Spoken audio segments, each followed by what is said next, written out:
watching the boob tube when you should be doing your household chores, are you? All right, you can stay for a minute or two, but then I want you to clean your room and no backtalk. As long as you're here, I'll tell you about another adventure of that mathematical wizard, Dirk Niblick of the Math Brigade. As today's semi-uplifting story titled Door-to-Door Bore begins, Dirk is practicing the piano. There's plenty of mathematics involved in music. There are quarter notes and half notes and whole notes. And if you're really good, they'll pay you in C notes.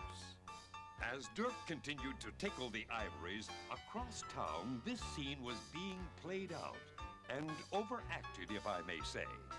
All right, gentlemen. The meeting of Toss Your Cookies will come to order. I'd like to order a soft drink. That's not what I meant, Dwayne. Okay, then I'll have a softer drink. Keep quiet, Dwayne. Mr. Cookie wants the floor. But why, Jasper? It's got feet all over it. Now, as you know, we're about to begin a new sales gimmick for our cookies. We're going to sell them door to door. That way, we cut out the store owner and make more money. I like making more money, but who's going to deliver and sell the cookies? Gentlemen, meet our new sales staff. Meet Fluff and Fold Noodleman. Pleased to meet you. Likewise, I'm sure. It's always a pleasure to meet the giants of commerce and... Here are your cookies. Now beat it and sell them. But how much money do we make, Mr. Cookie? I will pay you 1/10 of all the money you can collect. Oh, boy, 1/10 of all the money we collect. I am delighted. I am joyous. I am confused. How much is 1/10? Goodbye and good luck. Before we start, Fold, maybe we better check out our business arrangement with...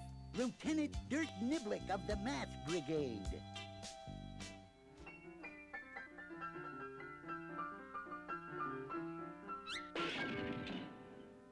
What the my heck is going on here? Lieutenant, are you all right? We heard these terrible sounds coming from your house and we thought you were being murdered or something like that. Why, you little Dickenses, that was simply me playing the piano. Simply is the operative word.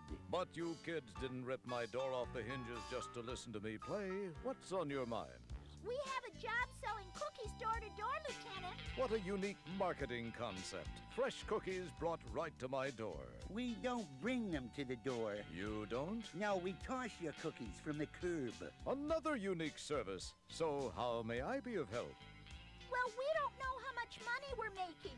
Mr. Cookie, the president of the company, said he would pay us 1/10 of the money we collect. 1/10. That's another way of saying 10%. You could do quite well with such an arrangement. How so? Queried the chubby little capitalist, fearing the worst. Well, listen up. 10% is written like this. Percent means hundredths. You can also write 10% like this. And 10 hundredths is the same as 1/10. Right. For every sale of $1, you get to keep 10% of it, or... 10 cents. Oh, that's terrific. And if we sell $10 worth... we make 10%, or $1. And should our business acumen become highly tuned, and if we sell $1,000 worth of cookies... we make $100. 10% of 1,000. Come on, Fold. Let's get to work. Right, Fluff. Let's hit the bricks. Good luck, kids. Remember what Elmer Wheeler said. Sell the sizzle, not the steak. What has that got to do with anything, Lieutenant? I don't know, but it seemed inappropriate.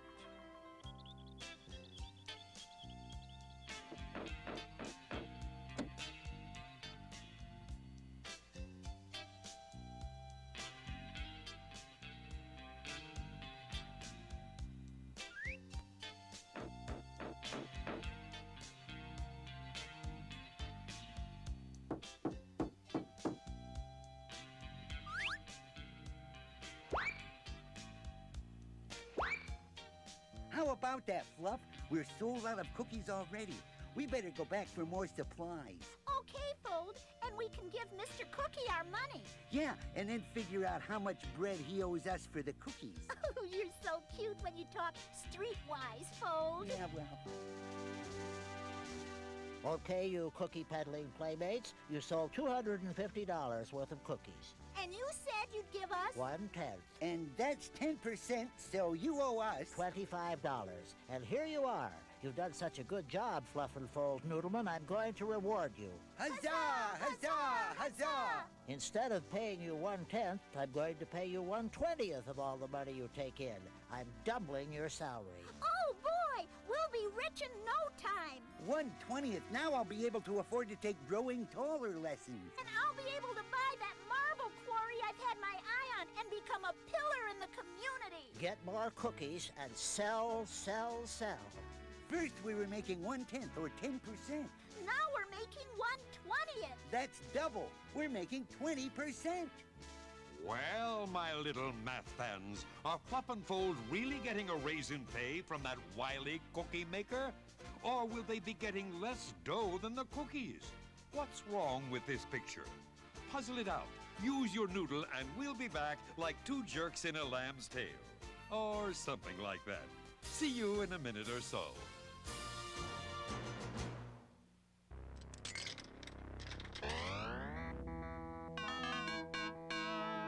Mathman, your mission is to eat only percents that are more than 1/2. When you encounter a number, you will have until the count of 3 to make your decision. And beware the evil Mr. Glitch. He will eat you if you are wrong. Mathman, Mathman, Mathman, Mathman, Mathman. What is it? Greater than 1/2. Yeehaw! Mathman, Mathman, Mathman. Greater than 1/2. Mathman, Mathman, Mathman, Mathman, Mathman. Oh, yes. Lucky rascal. Hee. Mathman, Mathman, Mathman, Mathman, Mathman, Mathman, Mathman, Mathman, Mathman. Yep. Oh. Nope, nope. Stand still.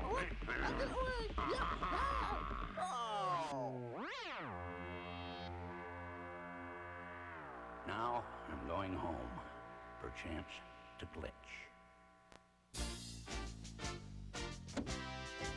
Well, loyal viewers, where were we? Oh, yes. We were following Fluff and Fold as they tried to become wealthy cookie mavens.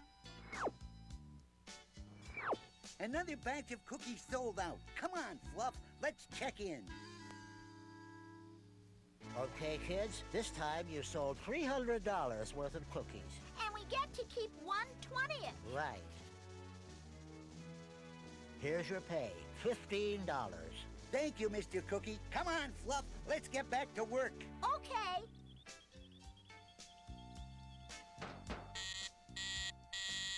Darn, just when I was getting to the good part. Come in. Well, if it isn't my favorite Noodlemans. How goes the battle, kids? Pretty terrific, Lieutenant. We got a raise. A raise in pay. Isn't that wonderful? How much are you making now, if I may pry into your financial conditions? Well, we got a raise, and now we're making double what we were before. Double, you say? Yep. Now we make 1/20th or 20%. What's that? You say you're making 1/20th? Have you been paid yet? Uh-huh, twice. And how many dollars worth of cookies did you sell? First time out, we sold $250 worth. And the second time, we sold $300 worth. First time, we made $25, and the second, we collected $15. Does that make sense to you? What do you mean? Well, look here. You made more money when you sold fewer cookies. Gee, Lieutenant Niblick is right. When we sold $250 worth, we made $25. Yeah. Then we got a raise and sold more cookies, but made less money. How can that be? Said the little bloke, realizing he had been had by a power-wielding money grubber. Have we been cheated? Well, yes and no. That's what I like, a mathematician with both feet planted firmly in his mouth. When Mr. Cookie said he was raising your pay to 1/20th, he was actually cutting your pay, not doubling it. Yipes! Here you split your sales into 10 equal pieces. But here you split your sales into 20 equal pieces. To make more pieces, each piece has to be smaller. So is 1/20th smaller than 1/10? That's right, kids. 1/10 is 10%, but 1/20th is only 5%. We've been gypped. Yes, if you had kept your old salary of 1/10 of your sales, your second check would have been we would have pocketed $30 worth of the long green. Come on, Fluff. Let's go see a man about a cookie. Oh, Mr. Cookie, could you come to the window for just a moment? Yes? What is it? It's this.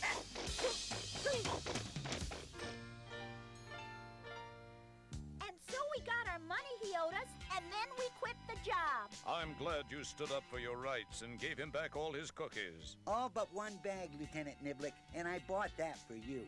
It's your favorite, double gooey chocolate mess. Oh, I love those cookies. Where are they? I'll have my way with them. Fold left them on the piano keys.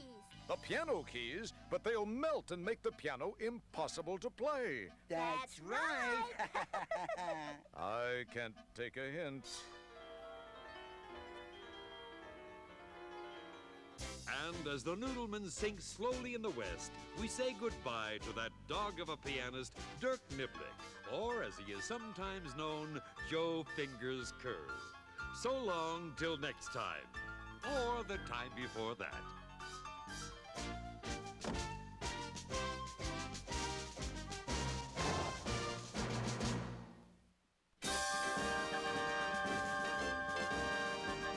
The story you are about to see is a fib, but it's short. The names are made up, but the problems are real. It was 6:43 a.m. and the city of the angels was snuggling under a blanket of smog, about to open its teary eyes to another brand new week. But I didn't care because it was 9:43 a.m. where I was. New York City.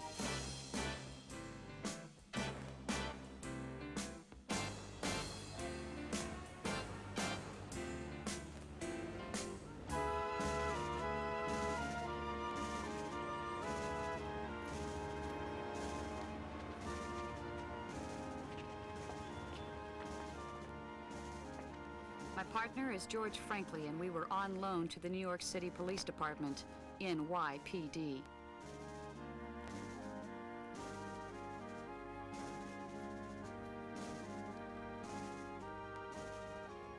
We were excited about being in the Big Apple and raring to find out what our new case was all about. My name is Monday. I'm a mathematician. A mathematician in the fast lane.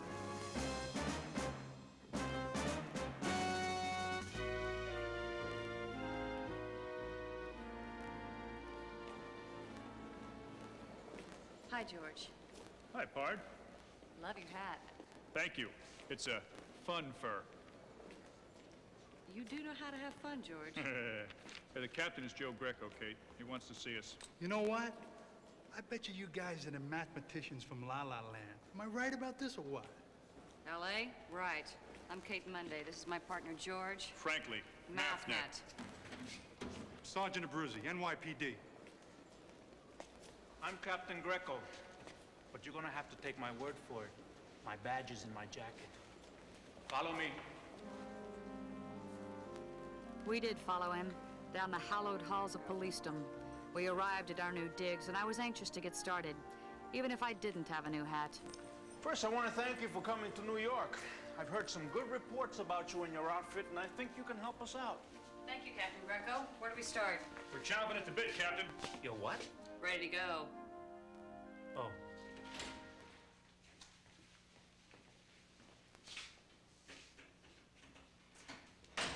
All we were told is that there's some kind of scam working in New York. Yes. 4 people, 4 rather prominent people, have each paid some kind of swami a lot of money for information which proved not to be true. They got ripped off? They got ripped off. Here are the squeals on the 61s. Reports on the complaints. Read them over, let me know what you need, and good luck.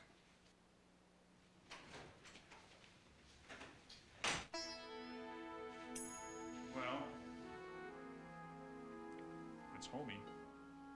Uh-huh. Let's dig in.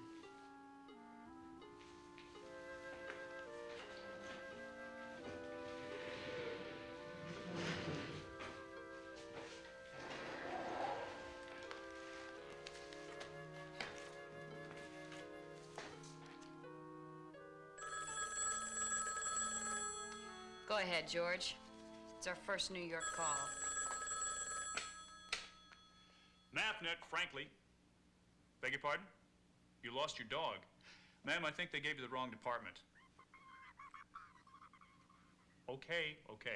I'll take down the information and see that the right people get it. Describe your dog, please. 4 legs? Uh-huh. What's that? A tail at one end. Don't tell me. I'll bet he has a head at the other end. No, I didn't see him. It's just a guess. Does he have a name? He did when he left. Oh, what was it? Fido? Okay. What color was Fido when you last saw him? Blue? Oh, he was not blue. Oh, he was kind of a blue-gray. Okay, ma'am. I'll get our boys working on it. And they think people in L.A. are weird. George, this is kind of interesting. Solved it yet, Pard? Give me another couple of minutes. You said you had something that was interesting. One thing the 4 people had in common. They all received letters in the mail offering to tell them the name of a particular horse who was going to win a big race at Belmont Park. Then they all went out and they bet on that horse? They bet on the horse after they each paid this person, this Swami, $5,000. Boy, talk about being gullible. What do you mean? I mean, in L.A. I get a lot of junk mail, but if I got a letter saying, give me $5,000 and I'll tell you the name of a horse who's going to win a race, you know. Yeah, I know. I wouldn't either, but these people did. Well, if they're that silly, they deserve to lose their money. Oh, sorry. I was looking for 2 cops from L.A. Didn't mean to trouble you. No trouble. Excuse me. Hold on. We're 2 cops from L.A. Get out of here. Come on, you guys can't be from L.A. Why not? No. Shades. Not everyone in L.A. wears dark glasses. Since when? We're 2 cops. Actually, we're 2 mathematicians from L.A., so what? Really? Beautiful. I'm Benny. Benny Pill.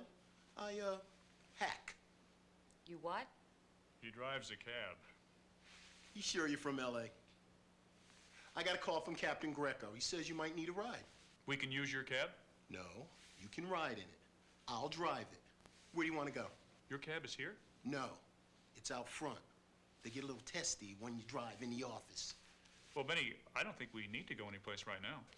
Then again, let's roll.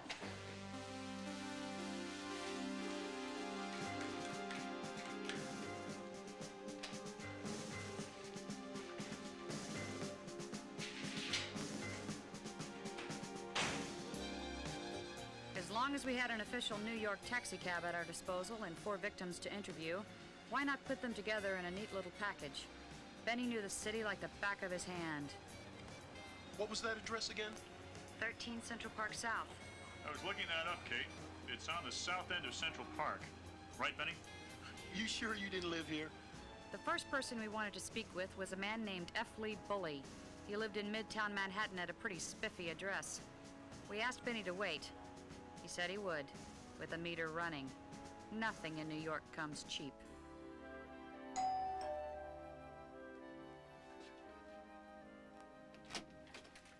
What is it?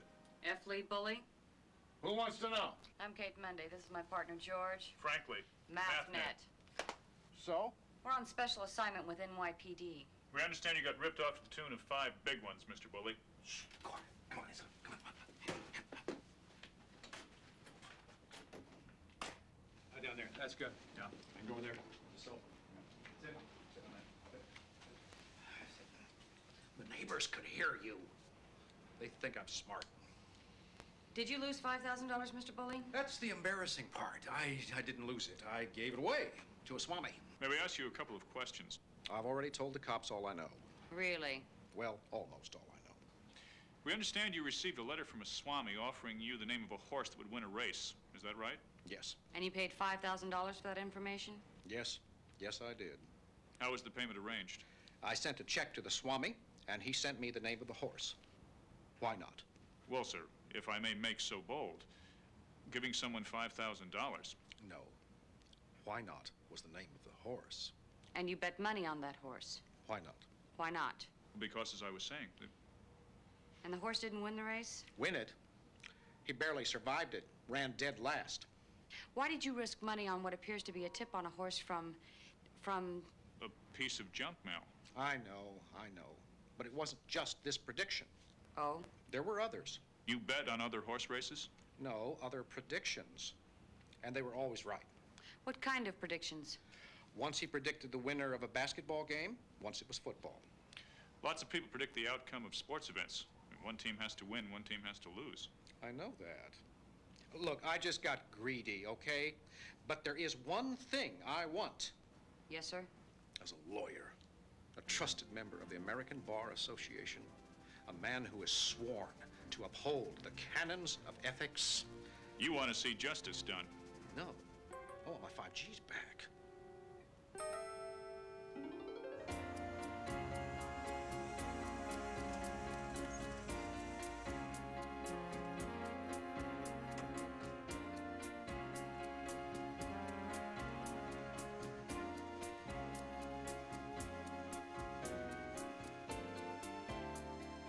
We rode to the fashionable Upper West Side of Manhattan and spoke with a second victim, a man named Ed Mice. He, too, said he'd been swindled by a letter from the Swami and had also received other predictions in the mail, which led him to believe the name of the horse he was given, Farewell Lad, would be a winner. Farewell Lad did not win the race. In fact, Mr. Mice said, the horse was so slow, the jockey kept a diary of the trip. Benny, I hope you've been keeping track of what we owe you. I have. It's 200 and change. $200? Good thing you didn't have trunks. We get extra for trunks. This third victim was a woman who told the same story. Cassandra Day had received a series of accurate predictions and then bought the name of a horse, Saddle Sore, from the Swami, bet on him, and lost.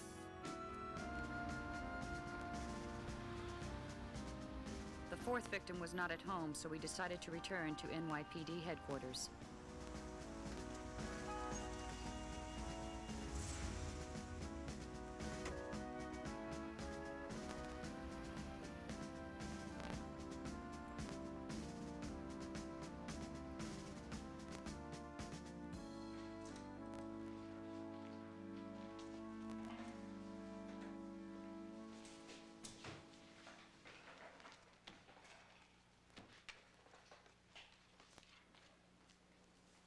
I still say New Yorkers are really gullible. Uh-huh. But gullible or not, these people have been cheated. That's true.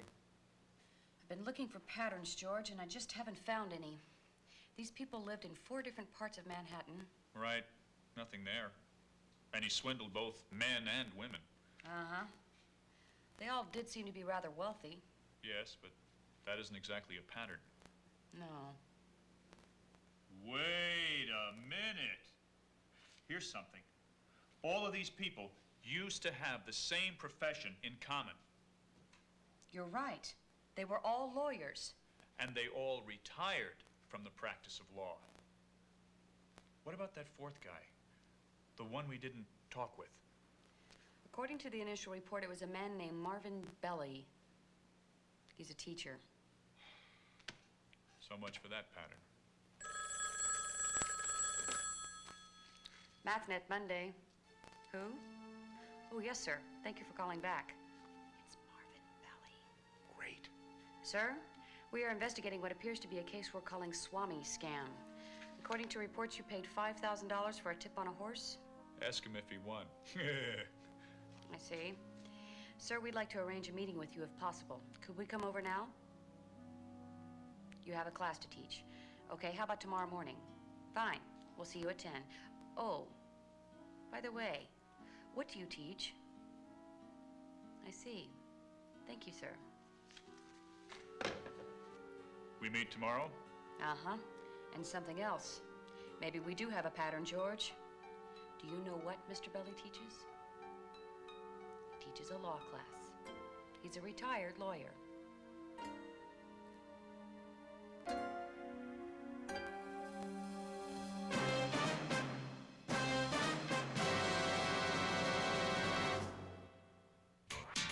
"100% of Square One TV is a production of the Children's Television Workshop.